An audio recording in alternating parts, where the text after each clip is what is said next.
मैं हूँ सीमा और स्वागत है आपका मेरे चैनल कुचिकू में। मेरी आज की कहानी का शीर्षक है एक कमीज। अभी कुछ काम बाकी थे। अखबार के लिए एक लेख लिखना था, कुछ खतों के जवाब देने थे, लेकिन प्रोफेसर त्रिपाठी का मन कहीं और भटक रहा था। यूं तो वो कभी भी उन बेफालतू चीजों के बारे में सोचने में वक्त जाया नहीं करते थे, लेकिन आज उन्हें रह रहकर एक ही ख्याल आ रहा था। उन्हें संदेह हो गया था कि उनके घर में काम करने वाली कांताबाई शायद उन्हें लूट रही है, उनकी चीजें चुरा रही है।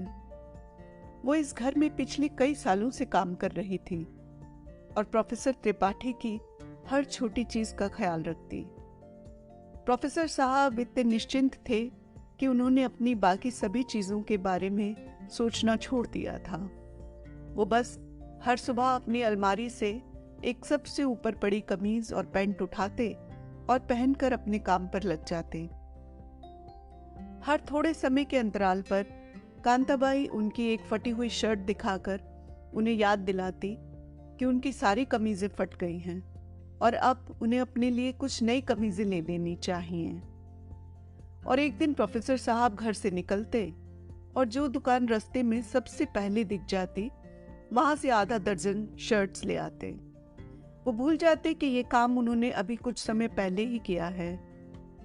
यह बात सिर्फ उनकी शर्ट्स पर ही लागू नहीं होती थी, बल्कि उनके बाकी कपड़ों, जूते, टाइयां और ऐसी कई चीजों पर भी थी।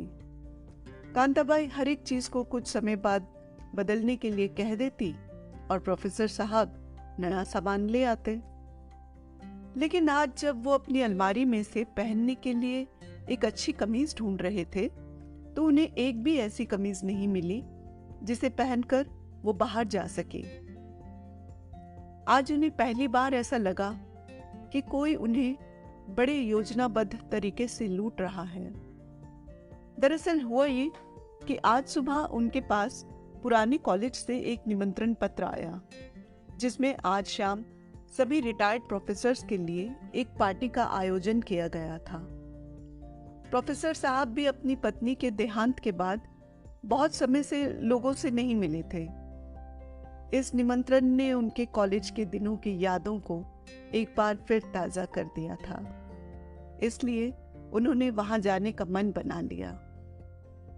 लेकिन बहुत ढूंढने पर भी जब उन्हें एक भी अच्छी कमीज नहीं मिली, तब उन्होंने कांताबाई को आवाज लगाई। कांताबाई ने भी इधर उधर देखा और फिर ऊंचे स्वर में उलाहना दी कि आपसे कितनी बार कहा है कि अपने लिए कुछ अच्छे कपड़े ले लो, ये सब खराब हो गए हैं, लेकिन आप हमेशा काम में व्यस्त रहते हैं। प्रोफेसर साहब को कुछ याद आ रहा था कि अभी थोड़े दिनों पहले उन्होंने कुछ कमीजें खरीदी थीं। आखिर सब सामान कहाँ जा रहा है? आज प्रोफेसर साहब ने ठान लिया कि वो अब अपनी चीजों का सही हिसाब रखेंगे और तभी से वो इस काम में जुट गए। वो जब अपना सामान ठीक कर रहे थे, तब उन्हें अलमारी में से कुछ कागज मिले। इनमें 6 कमीजों का एक बिल भी था, जिन्हें 2 महीने पहले ही खरीदा गया था। आखिरकार उन्हें एक बड़ा सबूत हाथ लग गया। प्रोफेसर साहब ने अपने घर में चारों तरफ नजर दौड़ाई। वो साफ साफ ये तो नहीं बता सकते थे कि क्या गायब है, लेकिन हाँ, वो ये जरूर महसूस कर सकते थे कि किसी समय ये घर, जो बहुत भरा पूरा लगता था, वो बहुत खाली और उजाड़ सा दिख रहा था। उन्हें ये देखकर बहुत हैरानी हो रही थी कि जो दराज उनकी पत्नी के कपड़ों, पर्स, घड़ियों और भी न जाने कितने सामान से भरे रहते थे, वो सब खाली से थे। आंखें बंद करके वो पुराने दिनों को जितना सोचने की कोशिश करते, उतनी ही उनकी उदासी बढ़ती जाती। एक बात उन्हें अभी भी समझ नहीं आ रही थी कि कांताबाई भला इस सामान का क्या करेगी। वो तो यहाँ अकेली रहती है। बहुत सोचने के बाद याद आया कि कांताबाई का एक भांजा है जो किसी दूसरे शहर में काम करता था और जिसे कांताबाई अपने लड़के की तरह प्यार करती है। ओह, तो ये सारा सामान उस तक पहुंचाया जा रहा है। दिल तो चाहा अभी कांताबाई को बुलाकर जोर से डांट लगाऊं कि तुम्हारी इस घर में चोरी करने की हिम्मत कैसे हुई। लेकिन फिर कांताबाई का डरा, सहमा और रुआंसा सा चेहरा आंखों के आगे घूम गया और उन्होंने अपना इरादा बदल दिया। उन्होंने उससे बिना कोई बात किए अपना पूरा दिन चीजों की छानबीन में निकाल दिया। वो एक दराज को खोलकर देखने लगे जिनमें अब सिर्फ कुछ पुरानी चीजें पड़ी थीं, जैसे कुछ तस्वीरें, टूटे हुए शो पीसेस, जंग लगे कुछ फ्रेम, उनकी पत्नी के पुराने कपड़े। अचरज की बात थी कि उनमें से एक भी चीज ऐसी नहीं थी जो किसी काम की हो। उन्होंने हमेशा कांताबाई को इस घर का हिस्सा समझा और आंख बंद करके उस पर विश्वास किया। उनसे कभी किसी चीज का हिसाब नहीं मांगा, लेकिन बदले में इस औरत ने उनके साथ कितना बड़ा विश्वासघात किया। एक बार फिर उनका मन क्रोध से भर गया। वो उसके मुंह पर एक थप्पड़ मारकर कहना चाहते थे कि वो इसी वक्त अपना सामान पैक करे और इस घर से चली जाए या उसे फौरन पुलिस के हवाले कर दिया जाए। लेकिन कल से उनके लिए खाना कौन बनाएगा या कौन उनके कपड़े धोएगा? काफी हिम्मत करके उन्होंने सोचा कि नहीं, अब वो इस औरत पर निर्भर नहीं रहेंगे, अपना काम खुद कर लेंगे।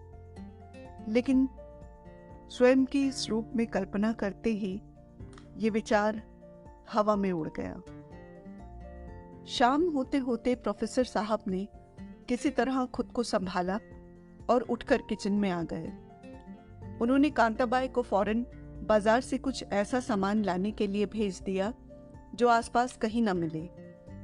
कांताबाई ने अजीब नजरों से प्रोफेसर साहब को देखा, पर बिना कुछ बोले वो जाने को तैयार हो गई। अंततः दरवाजा बंद हुआ और अब वो घर पर अकेली थी। उनका दिल तेजी से धड़कने लगा। वो अपने ही घर में चोर से लग रहे थे। आज उन्हें एक ऐसा काम करना पड़ रहा था जिसकी उन्होंने कभी कल्पना भी नहीं की। वो दबे पांव किचन जा पहुंचे, जो बहुत साफ नजर आ रही थी।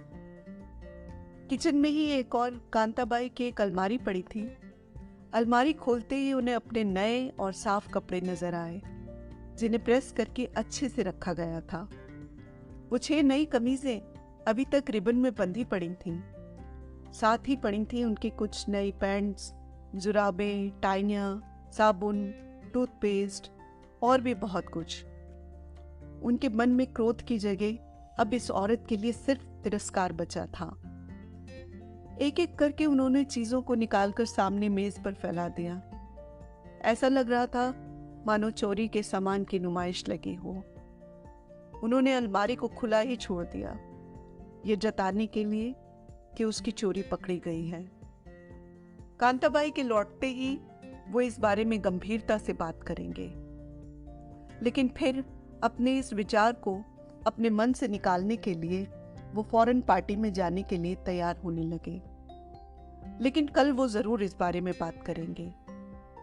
उन्होंने रिबन में बंधी एक नई कमीज निकाल कर पहन ली, लेकिन बहुत कोशिशों के बाद भी वो उसके कॉलर का बटन नहीं लगा पाए। कांताबाई के सामने आने से बचने के लिए उन्होंने फौरन अपनी अलमारी से एक पुरानी कमीज निकालकर पहन ली। फटी सी कमीज और पुराने जूते पहनकर ही वो घर से बाहर निकल आए। अपनी इस हालत में पार्टी में जाने से बचने के लिए वो 1 घंटे तक सड़कों पर घूमते रहे और बेमन से पार्टी में पहुंच गए। सुबह वो इस पार्टी में आने के लिए कितने उत्साहित थे, लेकिन अब वहां पहुंचकर वो एक कोने में खड़े थे, इस डर से कि कोई उन्हें पहचान न ले। पार्टी में उनका दिल नहीं लग रहा था और वो जल्द ही वहां से निकल आए। रास्ते भर वो कांताबाई के बारे में सोचते रहे। कदमों की तेज रफ्तार के साथ उनका दिमाग भी तेजी से दौड़ रहा था। उनके मन में यही उधेड़-बुन चल रही थी कि आखिर वो कैसे बिना कोई ठेस पहुंचाए कांताबाई को अपनी बात कहें, जिससे वो आगे कभी ऐसा ना करे। वो उसका भविष्य बिगाड़ना नहीं बल्कि संवारना चाहते थे। बहुत सोचने के बाद वो इस नतीजे पर पहुंचे कि वो कांताबाई को माफ कर देंगे। वो उसे इस तरह अपमानित करके घर से बाहर नहीं निकाल सकते। अगर वो रोएगी और अपनी गलती स्वीकार कर लेगी तो वो बस इतना ही कहेंगे कि मैं तुम्हें अपनी गलती सुधारने का एक मौका और दे रहा हूं। मैं बस चाहता हूं कि तुम अपने काम में ईमानदार और वफादार रहो। मैं तुम्हारा बुरा नहीं चाहता। इसी विचार के साथ जब प्रोफेसर त्रिपाठी घर पहुंचे तो देखा किचन की लाइट जल रही थी। प्रोफेसर साहब ने पर्दे से झांकने की कोशिश की। ये क्या? कांताबाई का तो रो रो कर बुरा हाल था। उसकी आंखें सूजी हुई थीं और वो एक ट्रंक में अपना सामान पैक कर रही थी। क्या वो सचमुच घर छोड़कर जा रही है? सामने मेज पर वो सारी चीजें पड़ी थीं जिन्हें प्रोफेसर साहब ने उसकी अलमारी से निकाला था। लेकिन अब इन चीजों को देखकर उन्हें जरा भी खुशी नहीं हुई। उन्हें लगा कि कांताबाई अपने किए पर बहुत शर्मिंदा है और अभी घर छोड़कर जाना चाहती है। हो सकता है वो अभी सामने आकर रोने लगे और उनसे माफी मांगे। नहीं नहीं, वो कभी उसके साथ बुरा नहीं कर सकते और फौरन उसे माफ कर देंगे। पूरे घर में अजीब सी शांति का माहौल था। उनके कान किचन में होने वाली हर आहट को बहुत ध्यान से सुन रहे थे। थोड़ी देर बाद ट्रंक के जोर से बंद करने की आवाज आई और उसके साथ ही आवाज आई चीखने और चिल्लाने की। प्रोफेसर त्रिपाठी किचन की ओर लपके। किचन का दरवाजा अंदर से बंद था। अपेक्षा तो वो ये कर रहे थे कि कांताबाई खुद आकर उनसे माफी मांगेंगी, लेकिन कांताबाई का रोना चिल्लाना बढ़ता जा रहा था। आखिरकार प्रोफेसर साहब को उससे कहना ही पड़ा कि अब ये रोना बंद करो। बस आइंदा ख्याल रहे कि ऐसी कोई गलती दोबारा ना हो।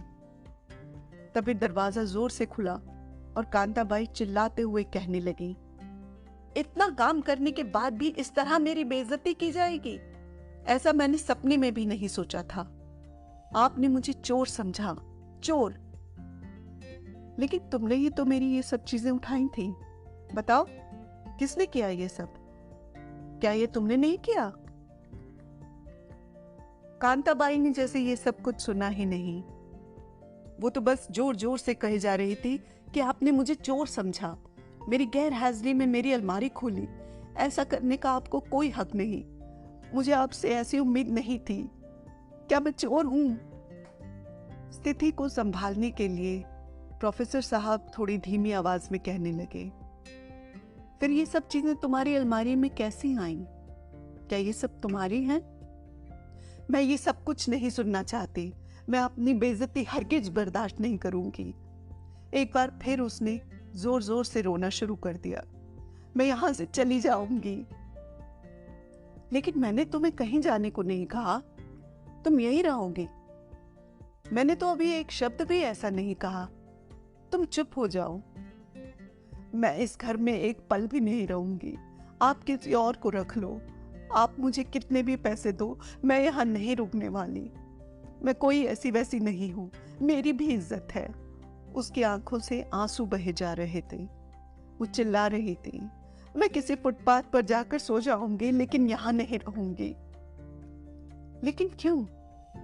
प्रोफेसर साहब ने विवशता से पूछा। क्या मैंने तुम्हारी भावनाओं को ठेस पहुंचाई है? लेकिन इस सब से तो तुम इनकार नहीं कर सकती। नहीं नहीं, आपने तो मुझे कोई ठेस नहीं पहुंचाई। मेरे पीछे मेरी अलमारी खोलकर देखी जैसे जैसे मैं कोई चोर हूं। आज तक किसी ने मेरे साथ ऐसा बर्ताव नहीं किया।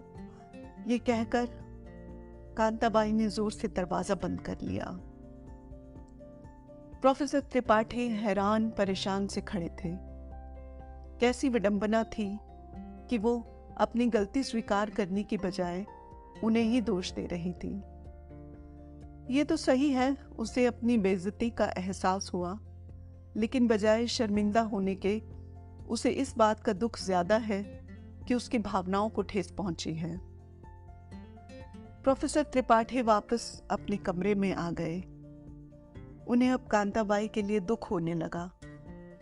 वो सोचने लगे कि दरअसल हर आदमी की कुछ कमजोरी होती है, और अगर कोई उनकी कमजोरी को उनके सामने उजागर कर देता है तो वो उस शर्मिंदगी को बर्दाश्त नहीं कर पाते और कई बार अपनी गलती स्वीकार करने की बजाय दूसरों पर ही दोष लगाने लगते हैं। इससे कुछ समय तक तो वो अपने आप को भ्रम में रख सकते हैं कि उन्होंने खुद को सही साबित कर दिया है, लेकिन वो ये नहीं जानते कि सामने वाले का विश्वास उन पर से हमेशा के लिए उठ गया है। तो दोस्तों, ये थी मेरी आज की कहानी। किसी ने कहा है कि बुद्धिमान चुप रहते हैं, समझदार बोलते हैं और मूर्ख बहस करते हैं। तो याद रखिए, जीवन में कभी भी जब ऐसी परिस्थितियां आए तो आपको क्या करना है। बस इसी प्यारे से एहसास के साथ कुछ को